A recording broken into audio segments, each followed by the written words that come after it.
갈라디아서의 오늘 말씀은 5장 말씀입니다. 5장 1절의 말씀, 대단히 우리들에게 은혜로운 말씀입니다. 그리스도께서 우리를 자유롭게 하려고 자유를 주셨으니 그러므로 굳건하게 서서 다스리는 종의 멍에를 매지 말라. 어떻게 이게 가능하겠습니까? 또 이와 같은 권면을 사도 바울 선생님은 왜 우리들에게 하시는 것입니까? 이것은 또 무엇을 근거로 해서 이러한 요청을 우리에게 하는 것입니까? 우리 믿는 이들은 바로 그리스도께서 우리를 자유롭게 하시려고 자유를 주셨으니까 굳건하게 서서 다스리는 종의 멍에를 매지 말고 살아가야만 한다. 이 말씀은 그리스도께서 우리를 자유롭게 하려고 자유를 주셨는데 그 자유롭게 하려고 자유를 주신 그 방법이 뭔가, 이것을 먼저 생각해야 됩니다. 그것은 십자가에서 보혈을 흘리시고 우리의 모든 죄를 씻김으로 그 자유로 자유롭게 살도록 하시려고 하셨다는 거죠. 다시 이 말씀 아주 분명하게 해야 됩니다. 그리스도께서 우리를 자유롭게 하시려고 했는데 우리를 자유롭게 하려고 어떻게 했는가? 율법을 더 철저히 지키라고 그러셨는가? 너희들의 죄가 얼마나 큰가 하는 것을 보라고 말씀하셨는가?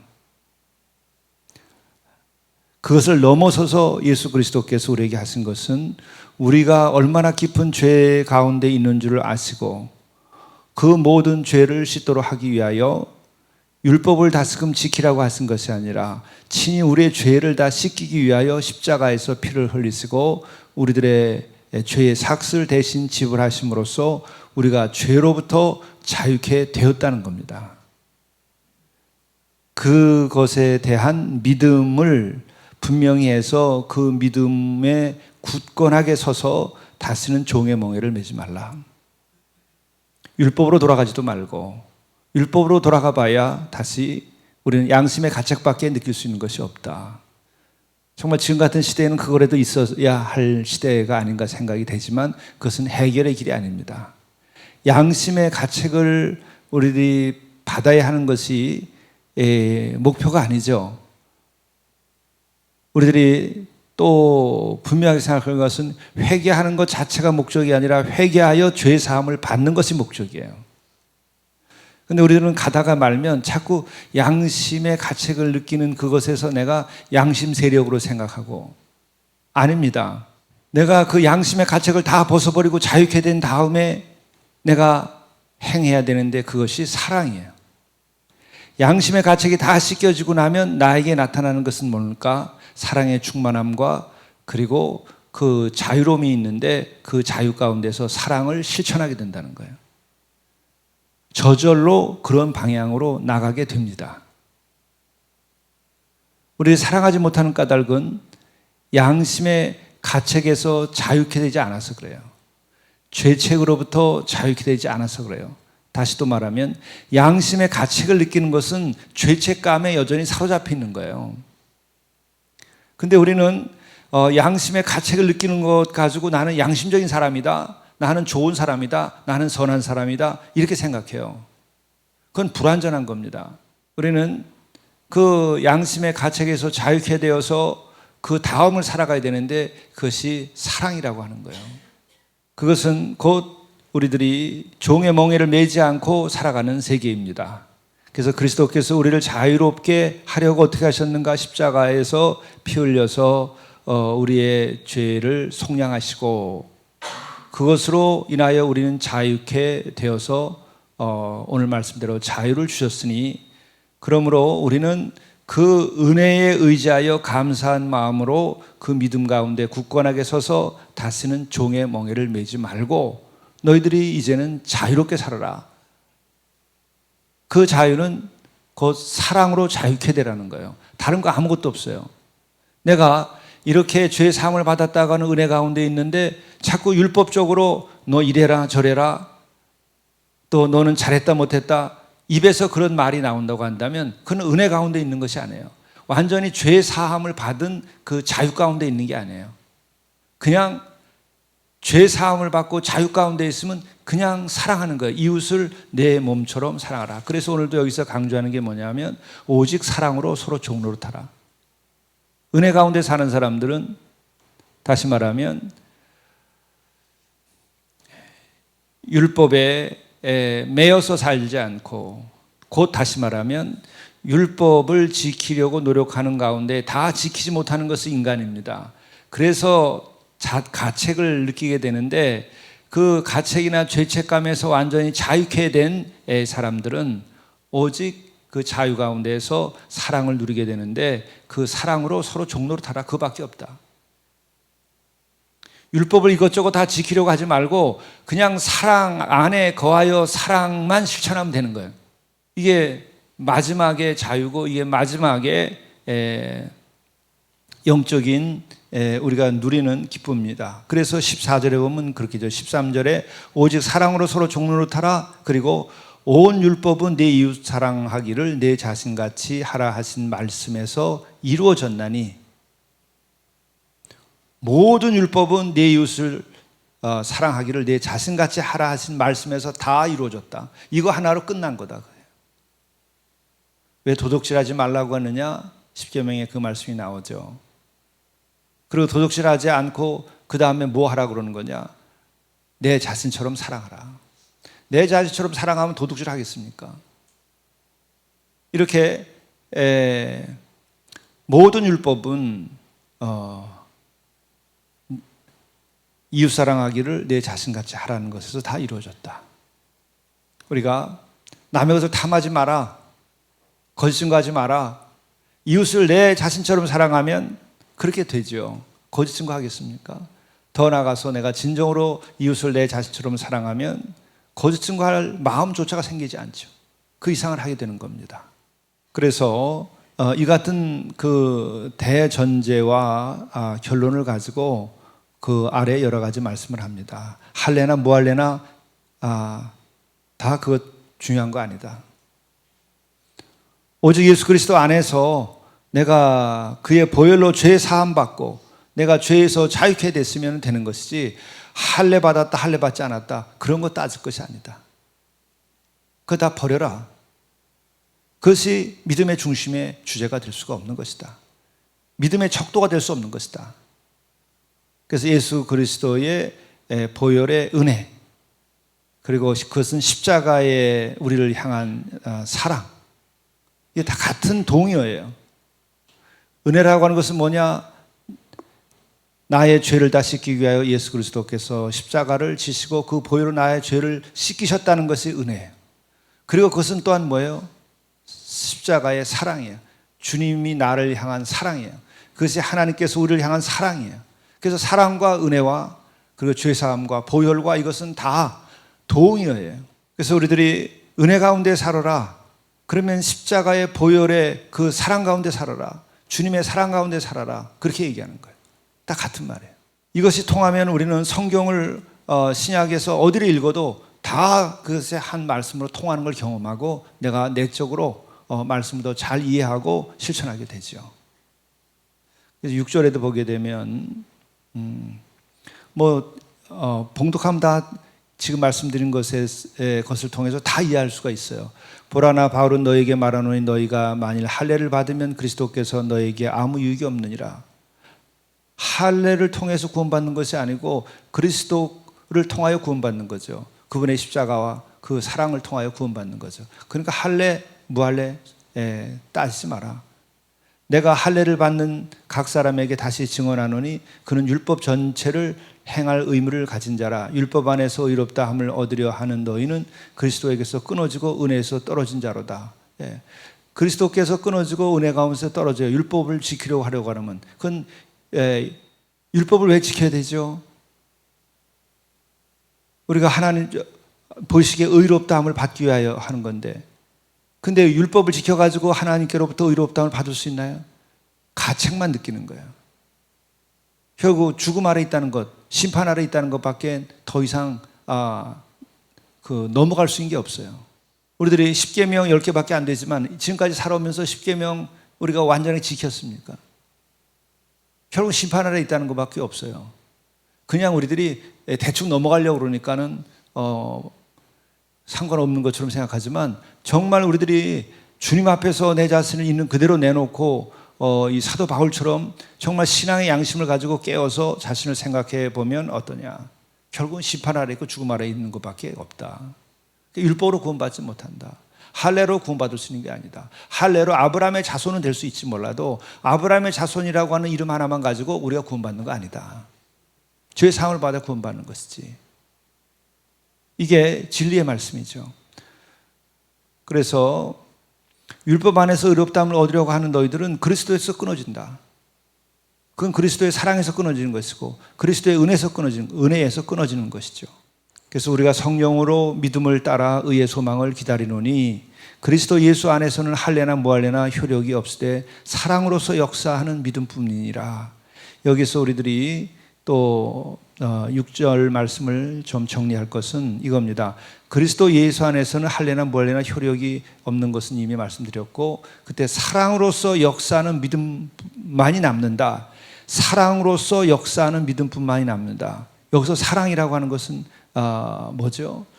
내가 그리스도의 은혜로 죄 사함 받았다고 하는 그 큰 감동과 감화를 받으면 나에게서 나타나는 게 뭐죠?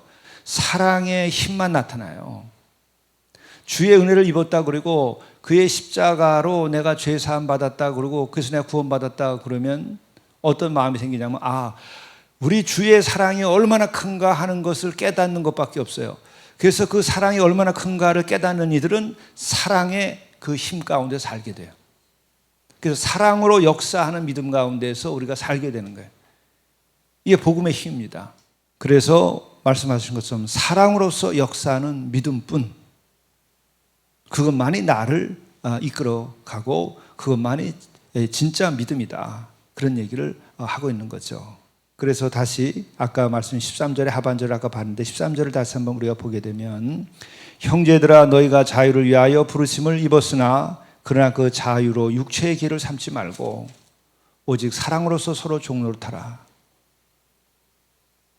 우리들이 이제 율법으로부터 자유케 된 다음엔 율법이 이제 눈앞에서 흐려지죠. 그리고 내 안에 사랑이 싹트게 됩니다. 그럴 때 그냥 그 사랑을 실천해야 되지.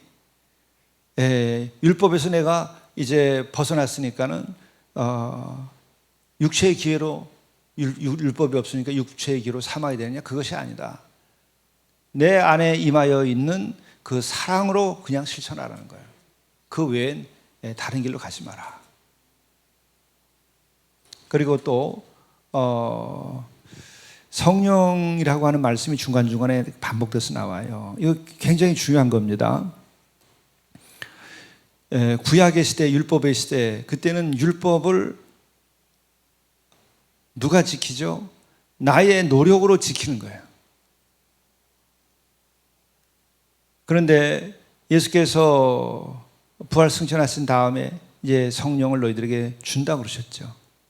그 다음에 성령이 오게 되면 어떻게 되느냐? 말씀을 지키고 우선 제일 중요한 것은 예수 그리스도께서 나의 죄를 씻기 위하여 보혈을 흘리시고 나의 죄의 삭슬을 지불하셨다라고 하는 것이 감동과 감화로 받아들여지게 하는 그 절대적 역할이 성령의 역할이에요.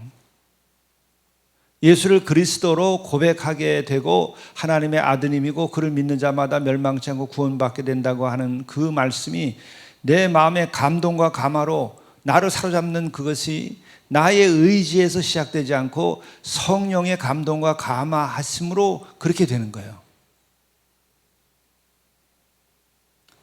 성령의 첫 번째 역할은 그런 우리를 그리스도의 그 대속적 죽음을 받아들일 수 있는 대로 우리를 이끌어 주시는 거예요. 우리가 예수를 그리스도로 고백하는 그 고백 자체는 성령이 도우셔서 그렇게 하는 거예요. 거기서부터 우리는 내 안에 사랑이 싹트게 돼요.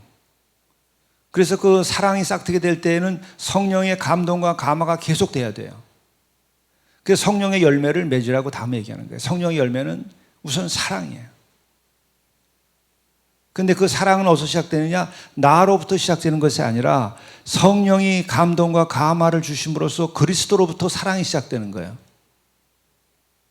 여러분들이 정말 내가 사랑해야지, 막 교회에서도 사랑해야지 막 애를 써요. 근데 애를 쓰는 사랑도 참 갸륵한 거죠. 그러나 그게 얼마나 가나 한번 보세요.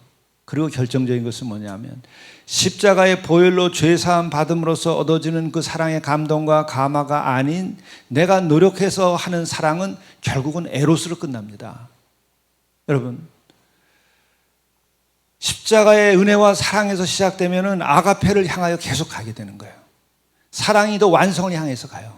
처음부터 사랑의 성격이 다를 뿐만 아니라 그 아가페적 사랑, 십자가의 사랑으로 귀결돼요. 그래서 사랑의 열매가 있어요. 그러나 그렇지 않으면은 내가 노력해서 하는 사랑은 나로부터 시작되는데 그것은 결국 육으로부터 시작되는 거기 때문에 다 에로스적인 것으로 시작해서 에로스적으로 끝나요. 안 하려고 노력을 해도 그렇게 되는 거예요. 아, 내가 거룩한 사랑을 해야지. 내가 아가페적인 사랑을 해야지. 그런데 내가 은혜 받고 주님께로부터 그 구원의 놀라운 사랑의 경험으로서 시작되지 않은 사랑은 결국에 가서 식어버리든지 아니면은 에로스적으로 끝나든지, 결국 에로스적인 것은 뭐죠? 이기적인 것으로 끝나요. 그래서 나타나는 것이 뭐냐면 네 편 내 편이 사랑 때문에 나타나는 거예요. 시기와 질투가 나타나는 거예요. 그래서 저기는 굉장히 사랑이 많다 그런데 거기 시기와 질투가 항상 동시에 일어나요. 그것은 그리스도의 보혈의 은혜로부터 시작되지 아니했기 때문에 그런 거예요. 거기에는 결코 자유함이 없어요. 왜? 시기와 질투가 있고 내 편이 있어요. 그것뿐만 아니라 육체적인 그 사랑의 실패를 계속 하게 돼 있어요.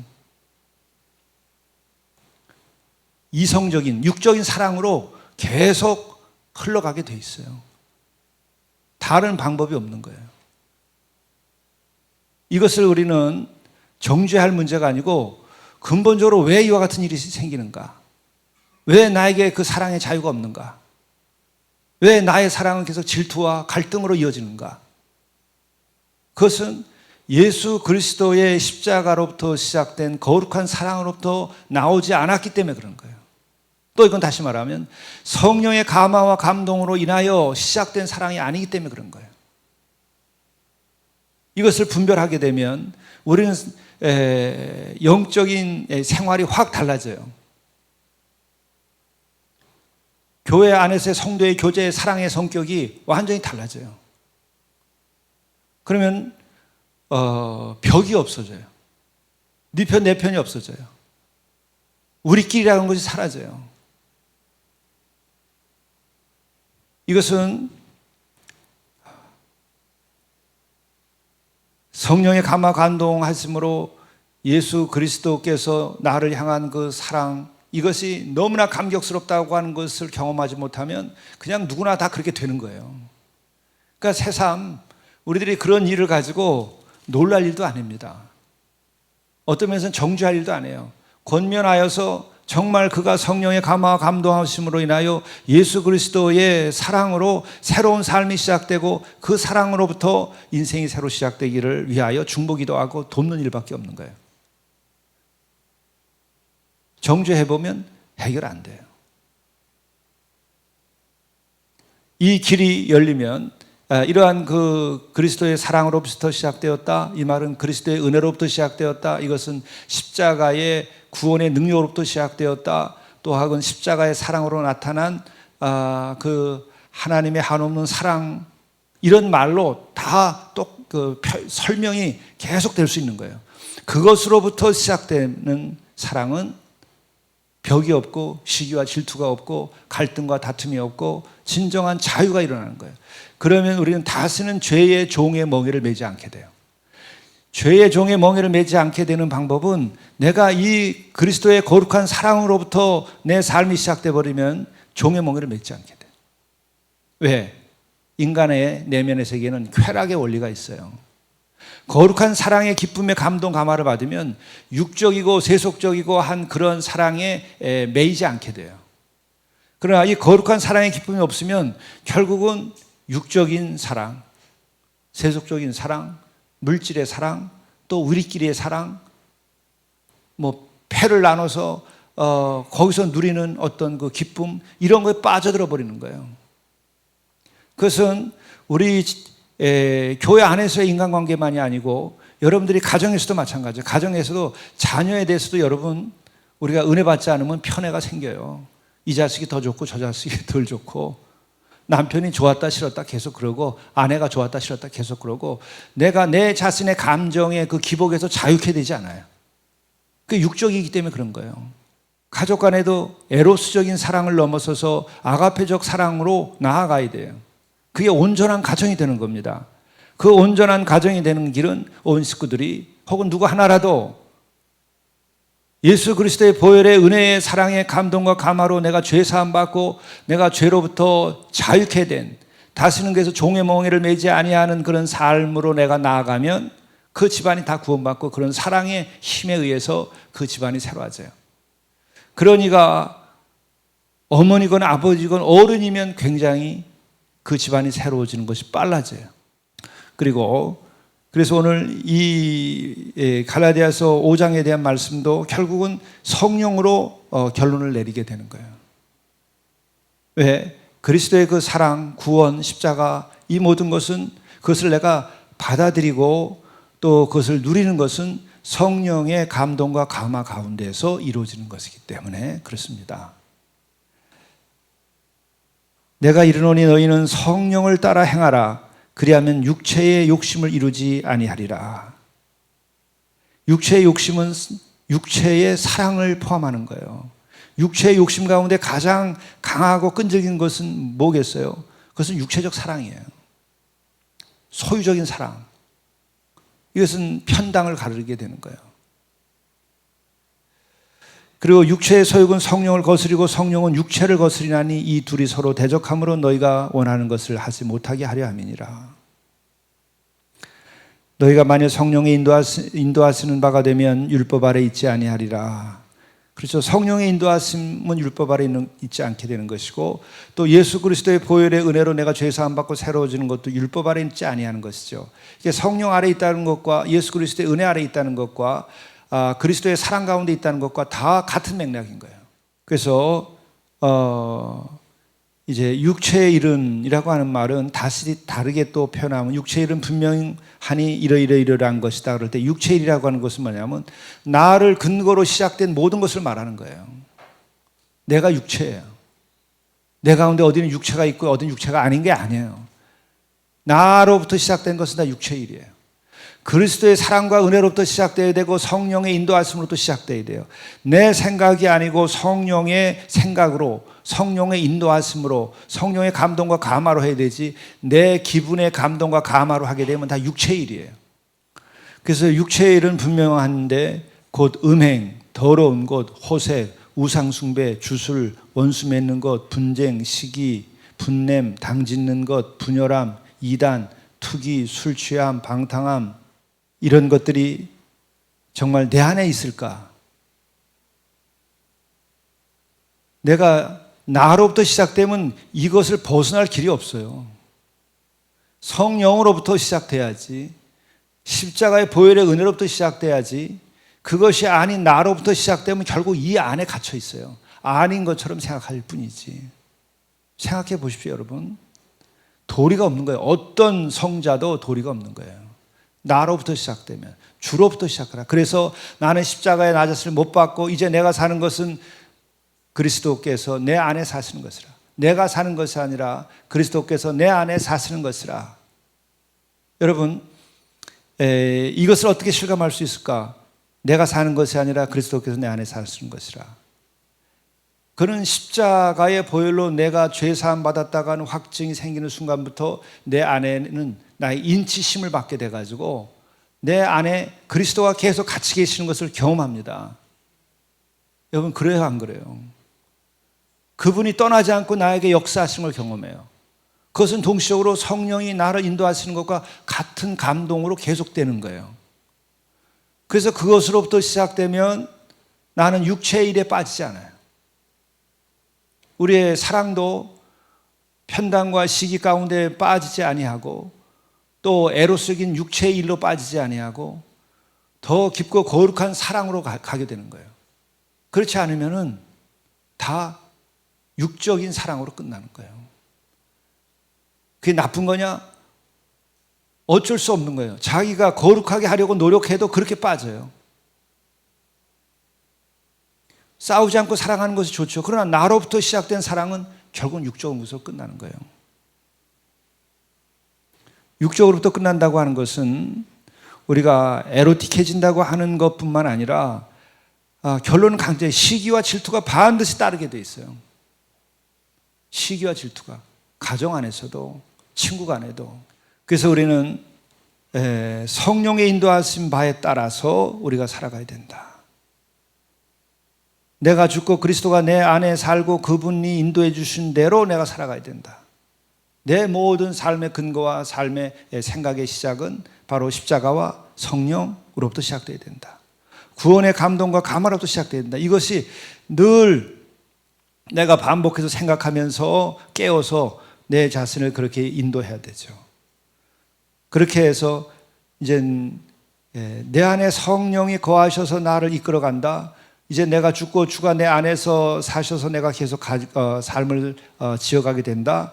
그렇게 되게 되면은 성령의 열매가 맺어지는 거예요. 오직 성령의 열매는 그래서 사랑과 희락과 화평.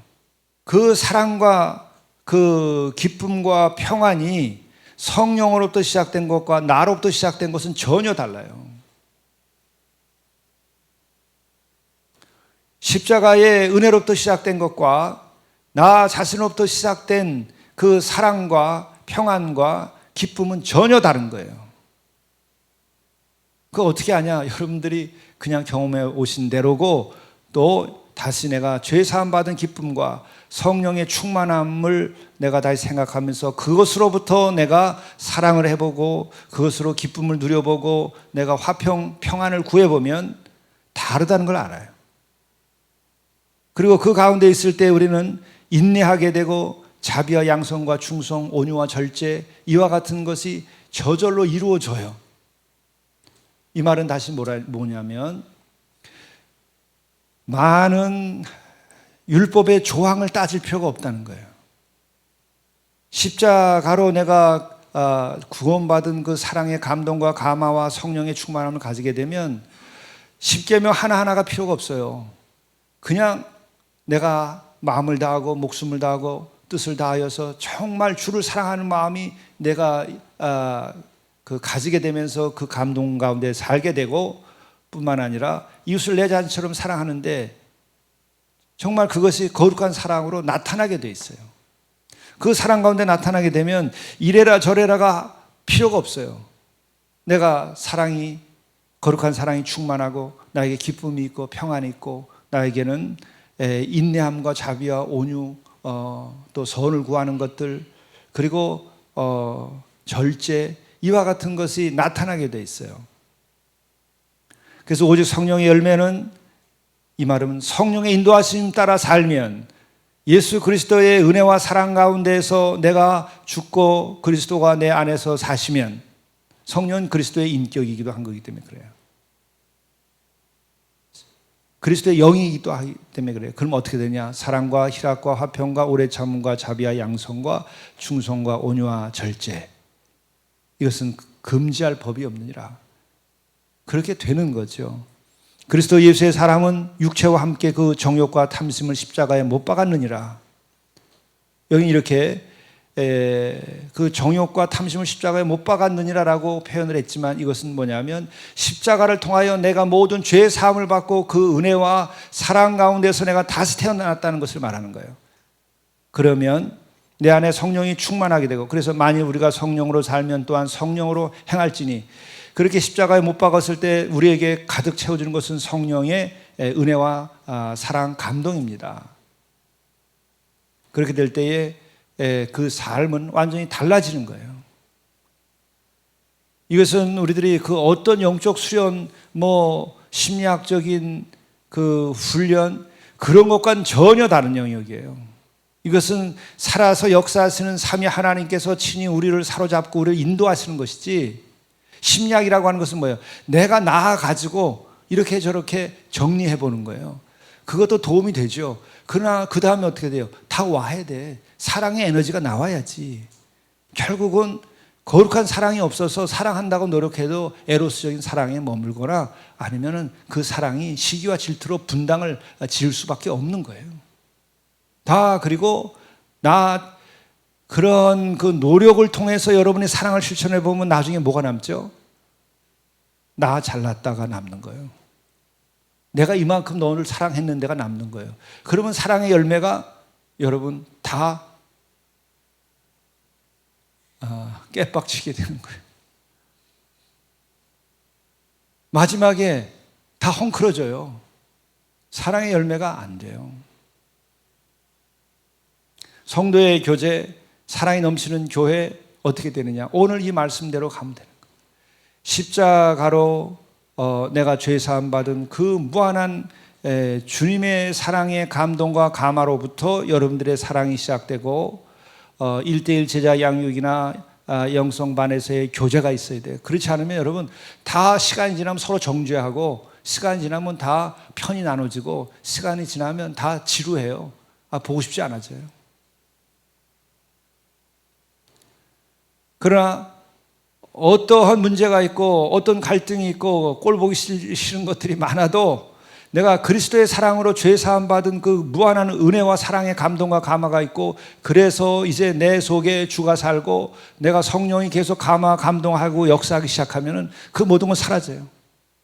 원수까지로 사랑하게 되는 거예요. 아무리 무능한 사람도 정말 놀라운 인생의 능력을 발휘해서 삶의 아주 귀중한 열매들을 많이 맺게 돼요. 왜? 삶은 사랑으로 열매 맺는 거예요. 육적인 사랑이 아니고 거룩한 사랑으로. 그래서 우리가 묵상하는 것은 그리스도의 그 십자가의 사랑을 묵상하는 것이고, 그 묵상하면서 내가 십자가에서 옛사람이 죽고 내가 그리스도 안에서 내가 다시 태어나며 이제는 내가 사는 것이 아니라 주가 내 안에 살고, 또 내 생각과 감정이 아니고 성령의 감화 감동함이 나를 사로잡아서 나를 이끌어가는 거예요. 내 정서, 내 기분이 아니라 성령의 인도하심 따라 살아가야 되는 거예요. 그러면 실수함이 적고 평안해져. 예수 믿는 기쁨이 있어요. 교회 다니는 기쁨이 있어요. 새벽에 나와서 찬양하고 우리들이 함께 말씀 나누는 기쁨이 있어요. 그 어떤 어려움도 극복할 수 있는 힘이 생기는 거예요. 그것은 나 자신의 개인뿐만 아니라 가족 관계에서도, 또 친구 관계에 있어서도, 직장이나 우리 인생 들판 어디에서도 이것은 강력한 능력으로서 우리를 영광된 삶으로 이끌어주는 힘이 되는 것입니다. 기도하시겠습니다. 그리스도께서 우리를 자유롭게 하려고 자유로우셨으니 그러므로 굳건하게 서서 다스리는 종의 멍에를 매지 말라. 이제는 오직 내가 죽고 주가 내 안에 사심으로 우리가 주님과 더불어 함께 죄에서 자유케 된 삶을 살고, 또 부족함에서 자유케 된 삶을 살고, 미움과 질투와 갈등 속에서 자유케 된 삶을 살고, 나 자신의 그 한계를 벗어난 자유 가운데서 살게 하시고, 죽음과 심판으로부터 자유케 된 삶을 주 안에서 살아갈 수 있도록 인도하여 주옵소서. 성령께서 감동과 감화를 주셔서 우리가 주께서 주신 이 자유를 진정 기쁨으로 감사하며 누리며 살게 도와주시옵소서. 성령의 열매로 우리들의 인격이 새로워지고 우리가 그 능력으로 살아가도록 인도하여 주옵소서. 항상 사랑과 희락과 화평과 오래 참음과 자비와 양성과 충성과 온유와 절제로 우리들이 자유로운 삶을 살아갈 수 있게 도와주옵소서. 이 모든 말씀을 우리 구주 예수 그리스도의 이름으로 간절히 기도드리옵나이다. 아멘.